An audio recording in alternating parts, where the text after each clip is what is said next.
What's up, everyone? Welcome to the most positive pop culture podcast in the multiverse, Metalcore Nerds, where each week I have a guest from the podcasting or music community. We talk about the latest and greatest in entertainment. I'm your host, Sean Mott, and today we're talking about the return of Andor, one of the most beloved Star Wars properties, I would say, that there has been ever. My co-host this week is it Josh? Welcome to the show, man. Hello. Hi. It's good to be here. Happy to be here. Happy to be on a nerdy podcast for once. In good company. Hell yes, I love to hear that. That's exactly what I want. Whether you return to the show or first-time listener, thank you so much for tuning in. If you're on YouTube, hit that like button. Comment what you're thinking of Andor. Hit that subscribe button if you already haven't. If you're just listening to this on the normal podcasting platforms, any way you consume this is the best way, to be honest. But subscribe there if you haven't already.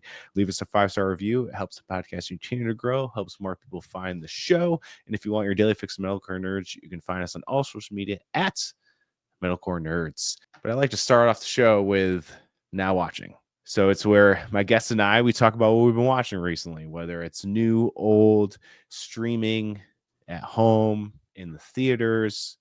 So, Josh, what have you been watching lately? Well, let me start with this. I'll tell you what I've been trying not to watch because have you ever heard of The Expanse? Yes. Series? Yes. Okay. So I didn't know it was a series, and I'm reading the books, and the books are insane. They're like 600, 700 pages each. I think there's something like 12 in the series. And so all my friends are like, oh, this show is so good. And I'm like, I can't watch it yet. I'm only on the second book. And so that's been really difficult. It's like binging a book is so much harder than binging a show, you know? Yes. But I just went back and rewatched The Wheel of Time. I'm a big like fantasy nerd. You know, I'm a dungeon master, so I love to watch a lot of that stuff.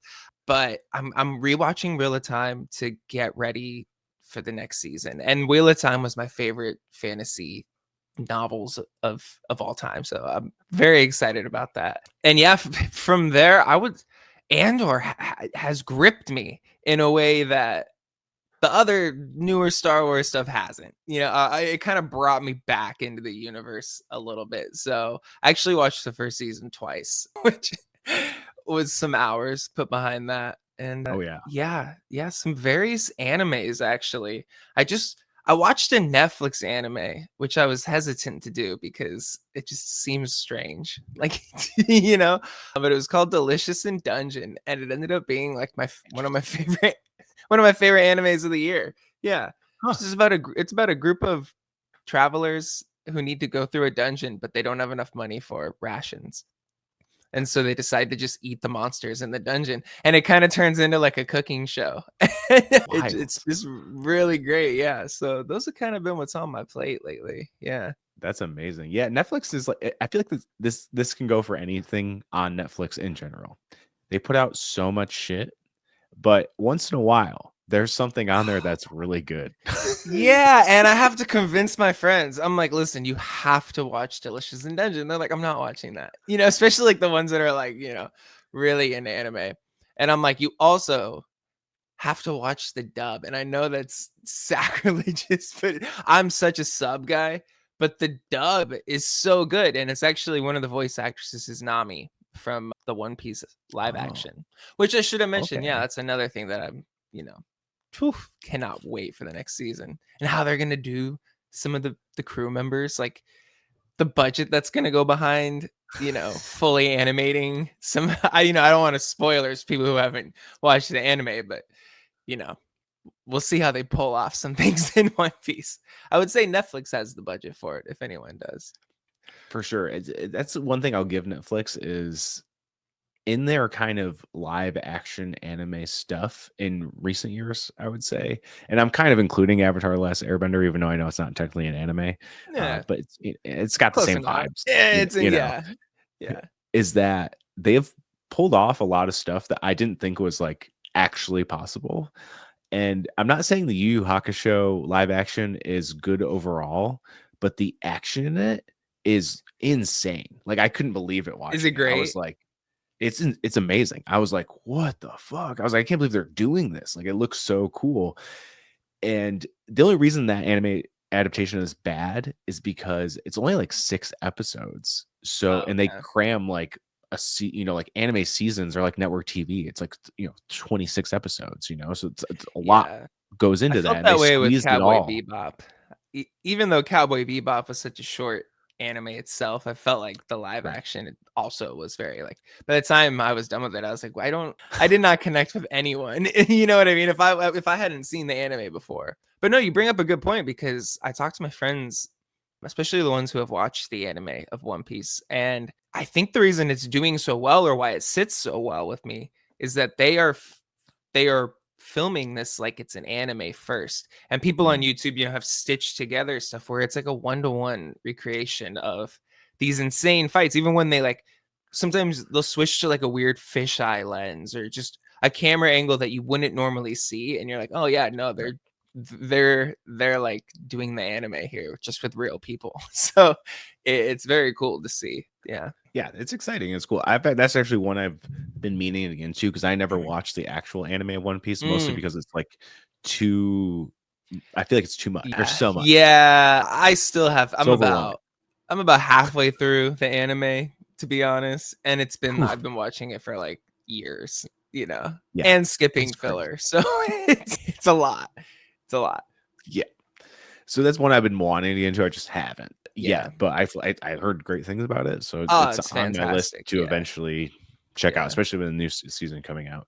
As far as what I've been watching, of course, The Last of Us is on right now. Yeah.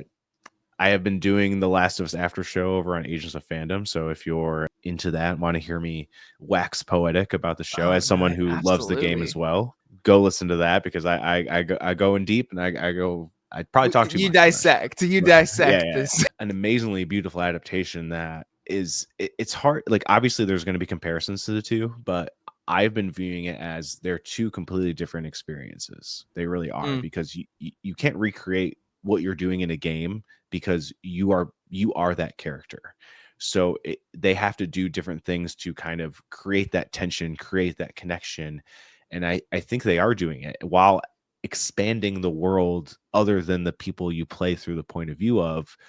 They're expanding things and making them more in depth and just enriching this world and really taking their time with things, which is yeah. obviously a thing you can't do in a video game because it's an action video game. And yes, there's incredibly cinematic and beautiful story moments in the game, but there's some things you just had like we have to go to the next thing. It's because it's a video Yeah, game. It's not just a movie. you're on a railroad. Yeah. And you're definitely on to something because, and I believe it was, I could get roasted in the comments for this, but I believe it was Naughty Dog, right? Who did Yep. Last of Us, Mhm. and their stories and the cinematic and world building that they do is insane. Amazing. So to step up against that and then build on it is cool. I don't necessarily just want to see what I saw in the game.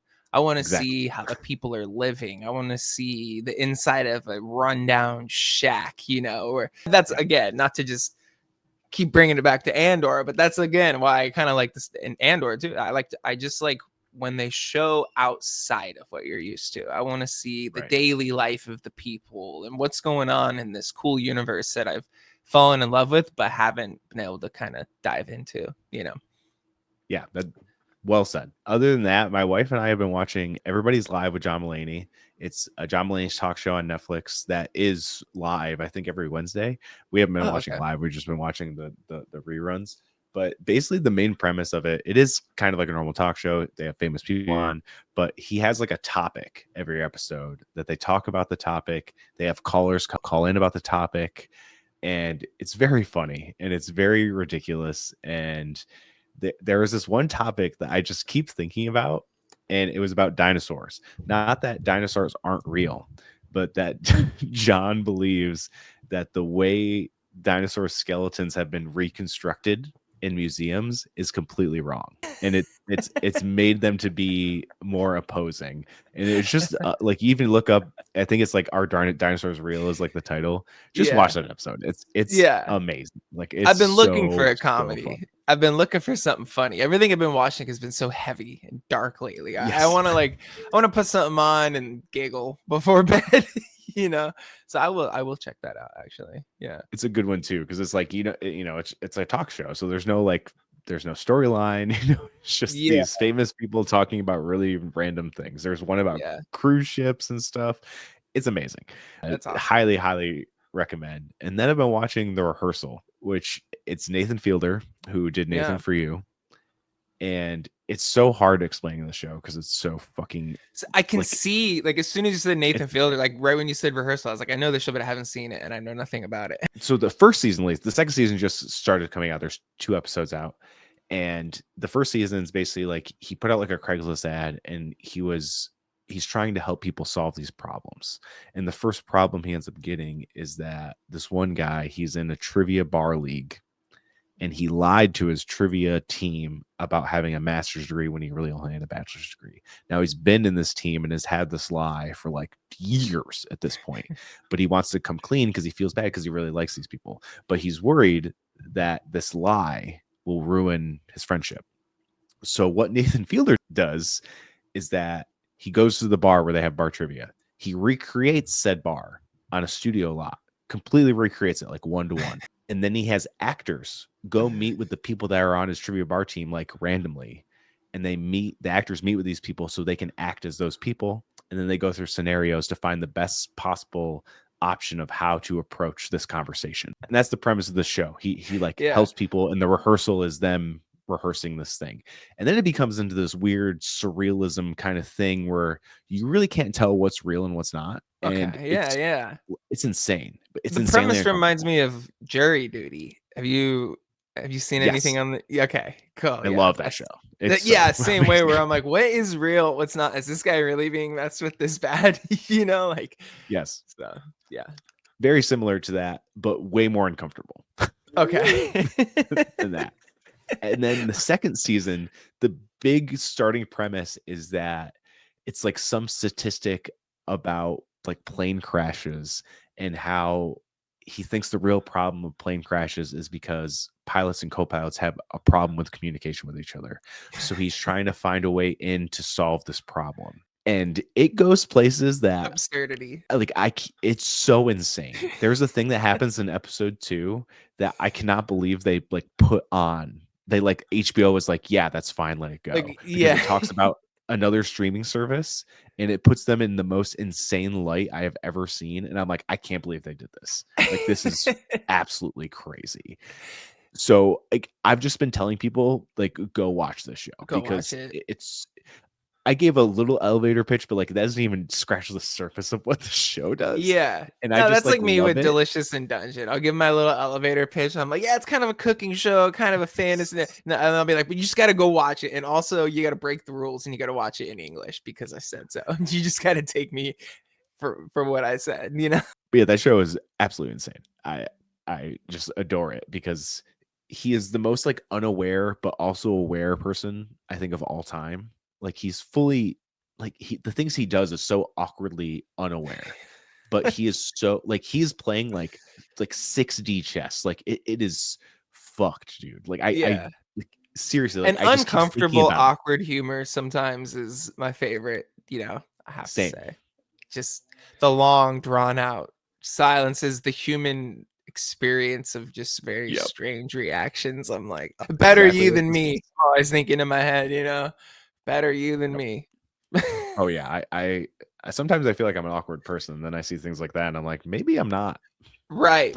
Yeah, it builds my confidence. Do you know what I mean? I'm like, man, I really said some weird things yesterday, and then I'll put something on like that, and I'm like, hey, you know what? I'm not too bad. I think I'm okay. What I said was pretty insightful, actually. I have been watching this other show too. It's on Paramount Plus, and it's called Mobland. It stars Tom Hardy, Pierce Brosnan, Helen Mirren, and it's basically like this Irish crime family in London, modern day London, and the goings on of that family. But Guy Ritchie is a part of it, and it's just a really, really good show. Everyone who I know is watching it has been really into it, and it's cool to see Tom Hardy do some shit that's not Venom anymore. Right. So it's nice to see. Paramount Plus is one that I think I'm missing a lot of gems from there because I'm not subscribed to Paramount Plus. And some people will, randomly bring up a show like this, like, oh, it's on Paramount Plus. And I'm like, I should get that. But how many streaming services do I want to subscribe to? I know. That's You the know? battle we all face And I'm right getting now. confused at this point. Like Hulu and Disney Plus, are they the same? Am I paying? Yes Do you and know what no. I mean? But moving on, we've teased the Andor of it all, but Andor dropped, it came back, season 2, its first 3 Mm, episodes. Now each week is going to be another 3 episodes. So by the time this episode comes out, another 3 episodes have already aired.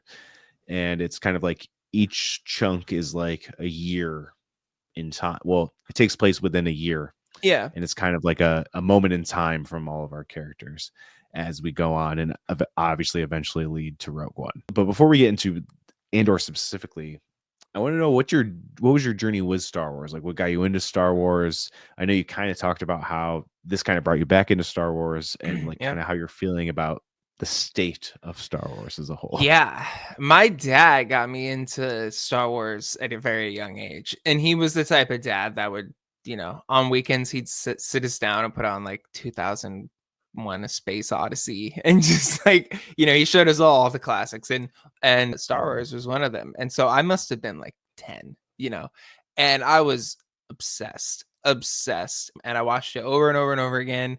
And I remember I had like these encyclopedia, like I wish I could find them. They were like these hardcover encyclopedias of like how the blasters were made and what their internal components were and like what it would look like if you took a Whoa. lightsaber apart. And it would talk about the different races and species and stuff. And so I was all in on Star Wars.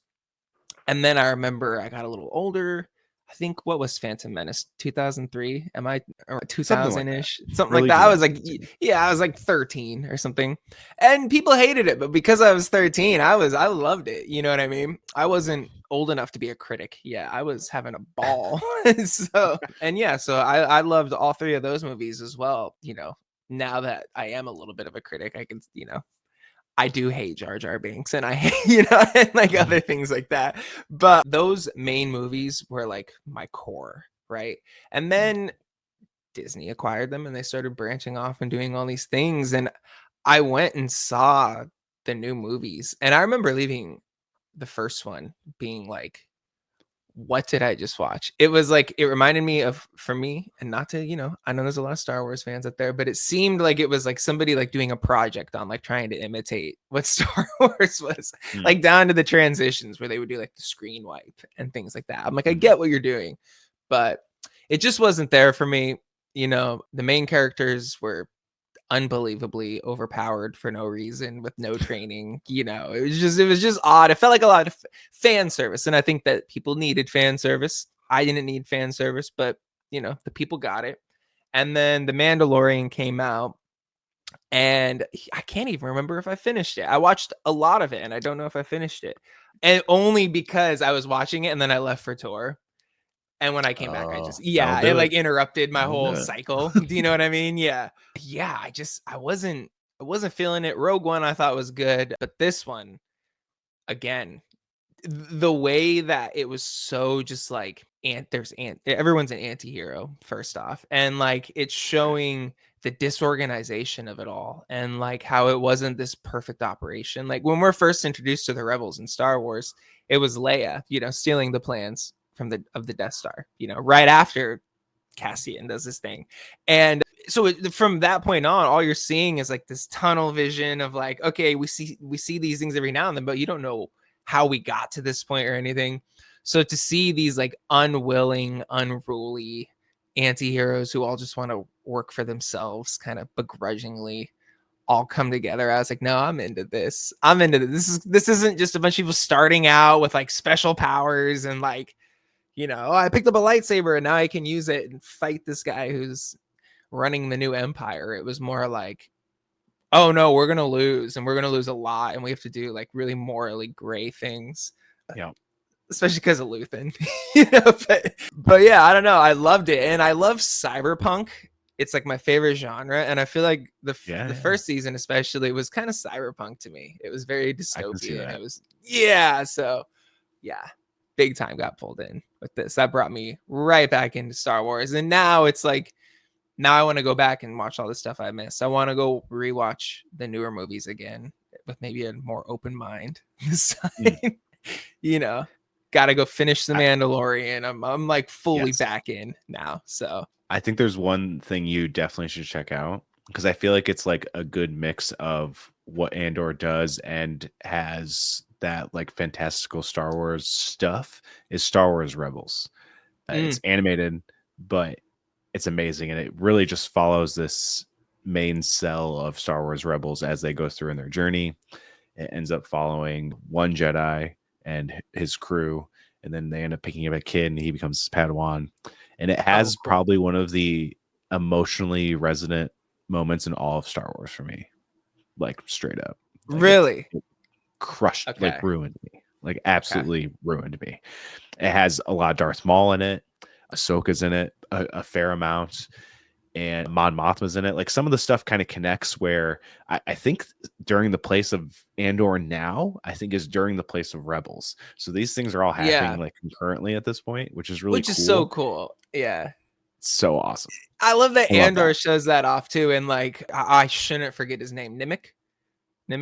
Yeah, from It's a the little season nerdy one. from the first. Yeah. He says something where he's like, he gives this monologue where he's just like, the rebellion is everywhere. The rebellion is little pockets of unorganized people making the smallest incremental step. And like that, I don't know, something about that. I was like, no, that's right. That's how this like rebellion started, was just people didn't even know there was a rebellion. It was just groups of people who had enough and eventually united. And I'm curious to see, you know, the first couple episodes that have come out of this new season all seem very political and they seem very drawn out. And I'm hoping they move this along a little bit.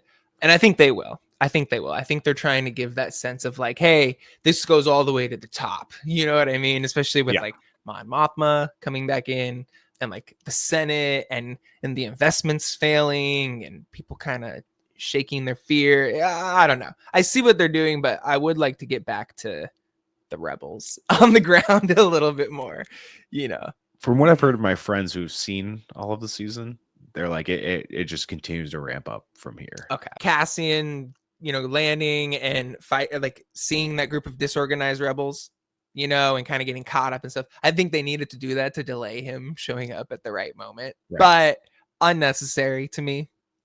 I think that was like, hey, we've been hinting that the rebels are a little disorganized, but like now let's just throw it in everyone's face for half an episode. But you know, I get it. That was my biggest nitpick of these first three is that I felt like that whole section could have been sped up for sure. Yes. Because exactly, it's like you get what they're saying. They talk about how their leader's gone, and now their leader's gone. Everything's going to shit. And it's like, okay, yeah, we get it. The coolest revelation about that whole planet is that it's Yavin 4.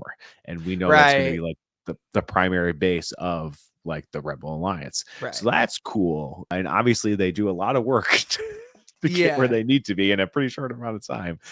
But what I loved about like what had me so stoked was that opening scene of seeing Cassian in that Empire like testing pilot facility, and that like little speech he gives where he's like, the Empire cannot win. You'll never feel right unless you're doing what you can to stop them. You're coming home to yourself. You've become more than your fear. And while he's saying it to, you know, this new like rebel recruit, like he's saying it to himself too, because that was like the whole journey of season one, where he was like reluctant against this cause. And then as he like kind of became like a cog in the system, he realized that's the only option he has. Yeah, that prison changed him. That prison break gave me goosebumps. Dude, that shit is the best. Like, and the person directing the second chunk of episodes, the guy who did those. So I cool. Yeah, that was done. So it could have been so tacky. Oh yeah. They did it well. They really came up with like, how could these guys actually tactically get out of this maximum security prison that's floating in the water? And then they made it realistic. Like, I mean, truthfully, those were probably the only two people who made it out of the hundreds who jumped off, you know? Yeah. I mean, I can't really see any other scenarios where anyone else made it off that. Unless they also found random aliens with the ship. Poor Andy Serkis's character. I can't swim after giving the most epic monologue of all time. I can't swim. And I was like, no. Try. You know what I mean? I think if someone was yelling at me like, I can't swim, like, just, I've lived the human experience. And if you throw yourself into water, you're buoyant. Think You know what I mean? You're you'll not gonna you'll fight your way out of there. you're gonna flip on your back and do a little backstroke, right? You know, doggy paddle. You might be going slower. You might not be able to freestyle out of there. But I'm confident he could have kept his head above water. We all saw the return of Krennic, Yes. and obviously he's very integral to what happens in Rogue One. But seeing him talk about Gorman, which kudos to whoever made that Gorman commercial, because I couldn't believe what I was watching in a Star Wars series. I was like, this is insane. They do a good job of like this is crazy. the Star Wars universe was created with that like the 80s tech vibe, you know what I mean? With everything's just very old. And they're doing a good job of being like, no, this is sci-fi. We've expanded into this galaxy. This is like, I guess it's technically a long, long time ago, but it's just the tech is, I don't know, they've kept it retro while still and so I felt like that translated into this commercial as well. Like it almost gave like Fallout vibes. You know what I mean? Oh yes. It gave like Fallout vibes. Yeah, I really liked that. And just the way they explained it and like the spiders, the way they animated it and showed it all happening. I was like, this is very cool. Amazing. Because I think if that was done with just dialogue, my eyes probably would have glazed over a little bit. Oh, if they're just like, oh, there's these spiders and they have, this and silk, I would have been like, yeah, whatever. Okay. And I'm excited to see his journey throughout this season of Andor, and him obviously getting to what eventually will be the Death Star and everything like that. And it's cool to see him and Dedra kind of like the universe of the Empire brought them together to work together as two just like terrible, conniving people. But Dedra and Cyril, okay, so obviously they kind of allude them kind of getting together at the end of season 1, and that kind of like left my brain. And then when I saw the scene of them together like getting ready, I was like, oh shit, they're like together. Okay, wild. And it's such a weird thing because you kind of had this, I don't know if like hatred, more like dislike in season 1, but seeing them as a couple, it made me like them a lot more. It humanized them. Yeah. Oh, and he was like, when she stood up to his mother. Yes. I was like, wow, what a good partner. I know. I was like, damn, she is like there for her man. Let's go. She's picking up on what's going on. She's like, oh, I see now. I see, I see where that came from. Let me quell that real quick. Yeah. Couldn't believe it. And, they did a great job with his character because they make you not like him, but they make you not like him in like an infantile, like a childish way, like even down to the little things where like, I don't know if you noticed, but in the first season, every time he's like eating cereal, and it looks like children's cereal out of like a wooden spoon. And it's just, he's just very, he has this breakdown. He's just on the bed, like in the fetal position, and kind of giving like Homelander vibes a little bit, like mommy issue vibes.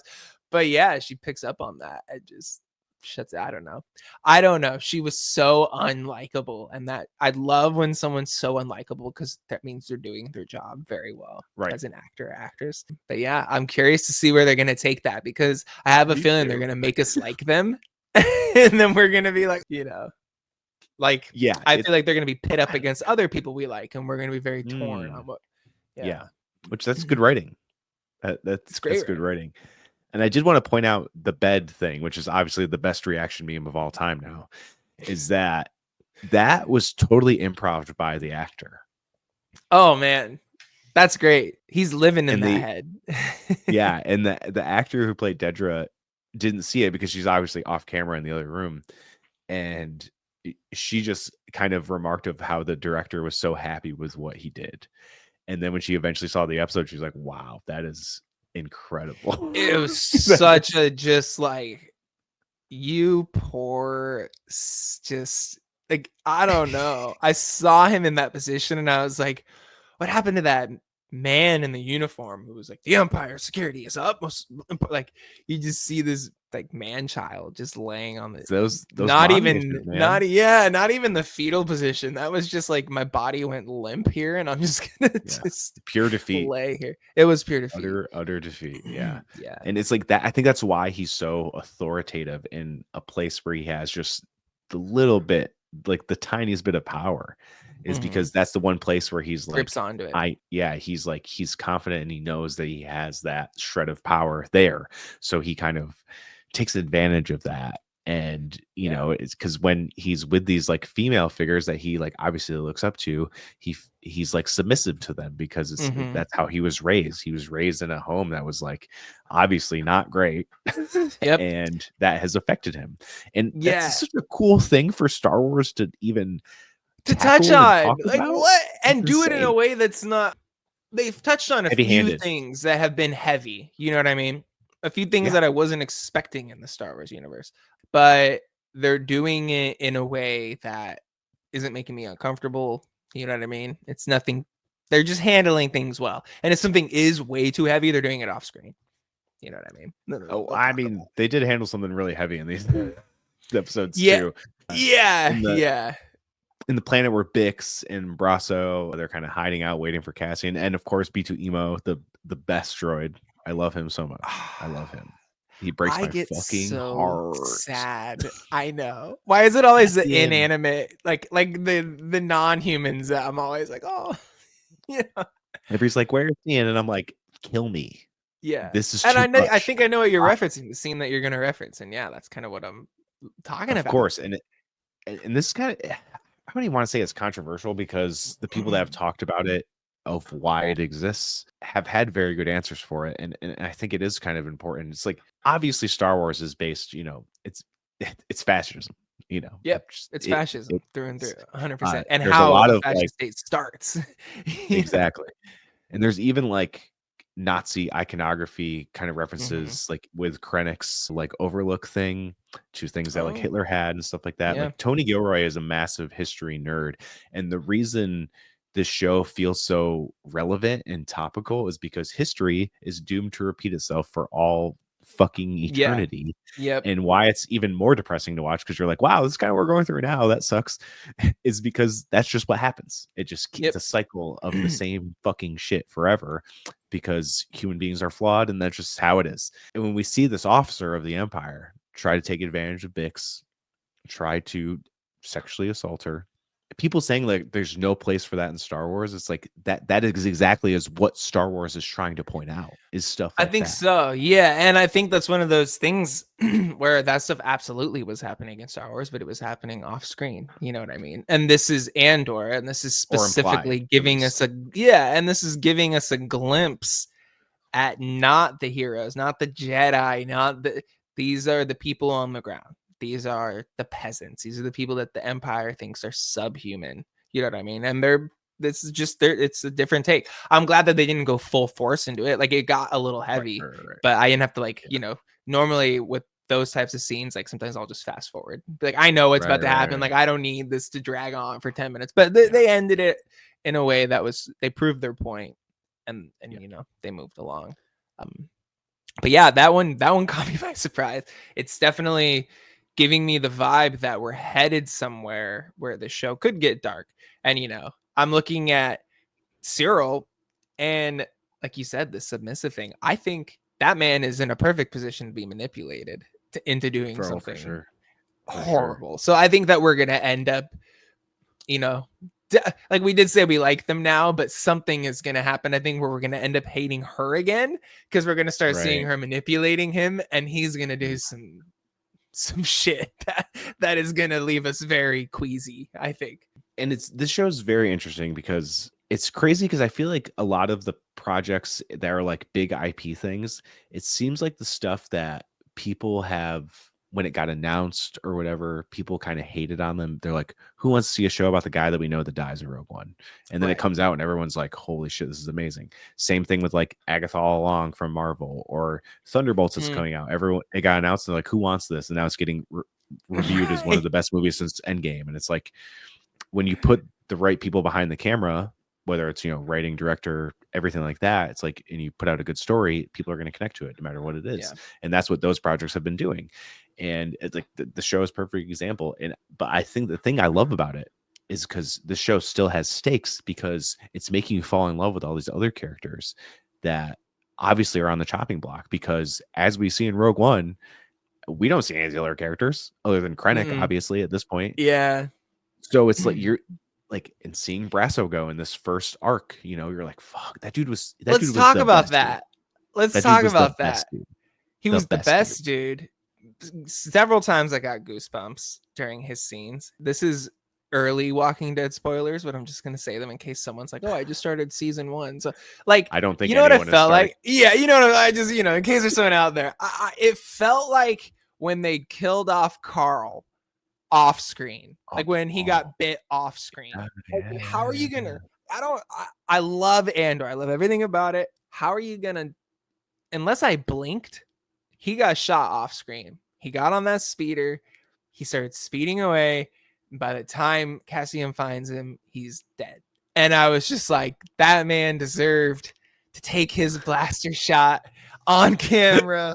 You know what I mean? Like, I don't know if they cut it for time, but I was like, you did not just kill him off screen. I guess it's for the shock of Cassian landing and being like, no. I thought you But saw him get shot. Maybe not. I must have, maybe I blinked through it, but I thought that it just showed them missing him a bunch and then being like, oh, of course he got away. It's Star Wars. And then Cassian coming in and seeing that trail and being like, oh no, they got him. But maybe I'll go back and watch. But I didn't see the blaster hit. Let us know in the comments. Did the blaster hit? Yeah. If he actually got hit. And I don't know. Like, I love how the stakes are there for the anyone's fair game. Yeah. I have a bad feeling that Bix is gonna die before the end of the series. I know. It's gonna And destroy me. She's she's already not gone through getting so any much. better. Like, Yeah, it's like she is falling apart, and I'm just like, every time I see her, I'm just like, this is so sad. Like, but to me, it's like there's some like weird form of hope, because obviously when that officer was trying to assault her, she fought back and she eventually won. She killed the guy, and that shows her like resolve and her strength and her willingness to be a part of this cause, be a part of this rebellion. And so that, to me, I was like, wow, like that's showing that even in the face of adversity, even in the face of so much trauma, you can still rise above that for a greater good. And it's like the ending of these 3 episodes is heartbreaking yet hopeful. It's like a weird, and even like the Mon Mothma stuff, which we haven't really talked about. Which, shout out to Star Wars for starting a scene with a oneer. Like, I couldn't believe what I was watching. I was like, are they doing a oneer right now? And I was like, Star Wars is doing a oneer. What the fuck is happening? Like, I was losing my shit. And to see what she has to deal with, because it's like, obviously she did this arranged marriage so she could fund the empire or fund the rebellion. And, you know, she's sacrificing everything she loved in her life to make sure that like future generations will have a hope that she won't even see. Maybe. Exactly. And to see her kind of let loose and dance at this wedding, to one, fit in and make it seem like, you know, she's status quo mom at a wedding, but it's like almost like her farewell to her life. It's like the last chance she can finally be like free from anything. And that is, so many people are like, why is she dancing? And I'm like, it's so devastating. What are you talking about? I had goosebumps. I had goosebumps during the dancing scene. It's just like, it's another one of those scenes that pulls me into the universe. And I'm like, oh no, these are like real people. Like, and it's just like they're having a good time and they're letting loose. And it reminds me of the scene from like Zion in the Matrix, you know? Oh, yeah. Where it's, it's just very like, just, I don't know. It wasn't what I was expecting. Because it started off and I was like, this is stupid when they're doing like the little ballroom dance. I'm like, this is dragging on. And then it came into that and I was like, this is so cool, you know? And I kind of liked it too, because it's like they're on the planet of Chandrilla and they're showing all these like customs that we like really haven't seen in Star Wars before. And it was like, even though they're not explaining it, they're doing very show not tell, which I love expect. that. Yeah. And I love that you're kind of just getting engrossed in this like new culture we haven't really seen in Star Wars. And they're not overly explaining it. They're just kind of showing it to you. And I was like, wow, how fucking cool. And that's hard to do. It's hard to do because, like I said earlier, I'm a dungeon master and I never follow like modules of Dungeons and Dragons. I always write my own stories for my players. And it's such a hard thing to write. It's so hard to build lore without specifically showing it, you know, or just, I don't know, or without specifically telling. It's just like, in hearing ambient things happening too. I love getting a key piece of info from a TV someone's walking past. You know what I mean? Yes, that's the best. I love that type of like, oh, did you hear that? You know, like a little radio chatter that they don't even really like, they're not panning the camera at the radio. It's just someone walking by and you hear, in today's news, rebel soldiers, you know, you're like, oh, something's happening. So Love that. Love yeah. that. Love that so much. And that's kind of the main points of what happened in these first 3 episodes. But I want to know, like, what are you looking forward to the rest of the season? We got 3 more weeks of Andor.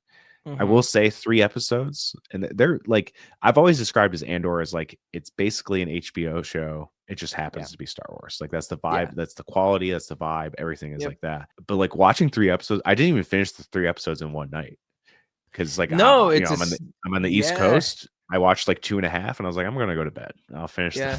the third one in Yeah, the I'm on morning. the East Coast too, and yeah, I did the same. I literally just I've been so busy that I watched the first 2 episodes, and I that 3rd episode, it took me a while to come to, and I just finished it, like, Right, last night, yeah. it's a lot. It's like 3 hours Yeah. of content almost. I'm excited to see possibly how they construct the Death Star in well, let Mm, me think of the timeline. We're on 4 BBY. Is that what it is? BYY, BBY, BBY, yeah, BBY, and the Death Star is, I mean, it's completed in being the built. yeah, Yeah, it's like 5 years later, it's already the battle's happening, right? Like, yeah. or Mhm. am I right? Yeah, like the year yeah. So, I'm wondering when they're gonna start showing it, when they're gonna start showing that stuff off. I actually thought in that meeting, when they showed the commercial, It was gonna be a they were Death gonna Star thing. it was gonna show it was gonna be the Death Star blueprints. I did too. I Did did you too. really? Okay, cool. I think we're eventually gonna get there. That's gonna be like the committee that does it. I don't know if you in the post-credit scene of season 1, they show the like they show you that what Cassian was building in the prison was components of the Death Star, which is There was a fucking post-credit scene? heartbreaking. Yeah. I didn't see the post-credit scene. Oh I didn't yeah. know there was a So the post-credit scene. That was so long so ago too. That was I don't know when yeah, last so year. the post-credit scene shows that what they were building in the prison, which a lot of people guessed, is that they were building parts of the Death Star, and they show what it goes to, and they show the construction of it. So it's like it was in construction even at the end of season 1. So I am Okay. guessing we will get to that point too, where we'll see different stages of the Death Star, and like Okay. we'll see Krennic start to like formulate his task force of the Death Star and stuff So like it's that. already under Which, construction then, and they're not just yep, gonna whip this thing together in 3 or 4 years. You know, I don't know their technology, but the Death Star seems to be an undertaking to build, you you think about know? the prison sequences, they're just building like weird components that are just like a, you know, like just a little building block of said Death Star. Like it's insane. I didn't So think it's like about that. they showed They how were building crazy Death it, Star components. Yeah, yeah, yeah, it's yeah. nuts. Yeah. He helped create the thing he needs to destroy. Destroy. Yeah. That's You know? as George Lucas would say, it's poetry, it rhymes. You Yeah. know. Ah, man. It's so wild. It's cool to see, yeah, some of the I'm curious to see who else they involve. You know, I know that Mm. they just mentioned the Emperor. I wonder if they'll bring him back. They seem to bring him back in every every single I feel trilogy. like this is the one where he won't be in it. Is this the one where he's finally not on screen? Palpatine I has think like so. come back from the dead, what, 5 times now? No, like having Mon Mothma there, even though she's just got some smaller parts in the new stuff. Like, I don't know. Just I'm wondering how many of those legacy characters we're gonna start seeing at I don't think the we're gonna see any of them. that's what I'm wondering. Are they just gonna do this all from the like, is this gonna be a story where we see how the rebellion started and we see it from the view of all the rebels who don't get to see what the rebellion causes? Do you know what I mean? Like, Yeah. I think that's what's kind of going on. Yeah. We get to see that generation of people who are like, no, we're fighting for something for the next generation. And most of Yep. us are going to die and not see this, but it's better than living under whatever iron fist we're Yep. living under right now. And again, like, what you would know this more than me. The Jedi have already been around for what, 25,000 years at this point? Like, what are they doing right now? They're all in hiding because of Order 66. Okay. Okay. That's what, okay. Not really existing. Yeah. Being killed off by Inquisitors sent by Yeah. Vader. That's mostly So what's from what happening. I understand, like the Empire spent all this time studying like how to kill the Jedis, while the Jedis were kind of just like doing their thing. And then that's how they Yeah. got that's like kind of like the reason behind Yeah. how they were able to lose so bad. But yeah. The one thing I'm hoping that's, and I don't think it'll be a cameo, but I hope there's a mention, is that Ahsoka Tano's like code name for the rebellion was Fulcrum. So if they say the word Fulcrum, I'm gonna lose it.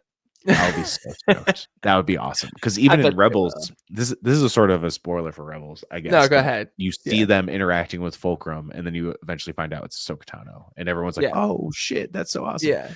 But I don't think she's going to show up in this. Like Tony Gilroy is very much like he's a Star Wars nerd, but he's not like a super Star Wars nerd. And like they have a team that kind of does the Star Wars things with this show to make sure it all is like makes sense. And you know, there is those tie-ins and things like that. But this is not like the cameo. This isn't the Mandalorian, you know. This is gonna be the cameo thing. Yeah. The Mandalorian was very cameo. I think that's what kind of made me like I was into it, but it was more like I'm not like, you know, super I get it. pulled into it. Yeah. This is a different level of storytelling, but that's my hope. That's my hope is there's a Fulcrum reference in somewhere in the rebellion. I would love that. If not, I'm fine because I love what they're doing and I'm very excited to see how the season continues to progress. I think I don't want to see Jedis, but I would like to hear him mention. Yeah, they're just there's nothing they can.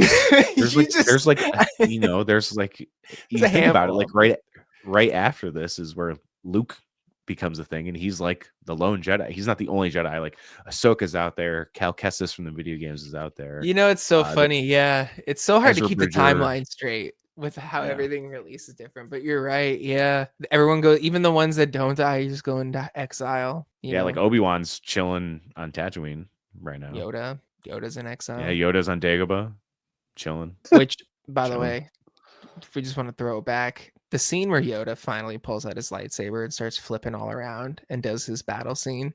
The shit.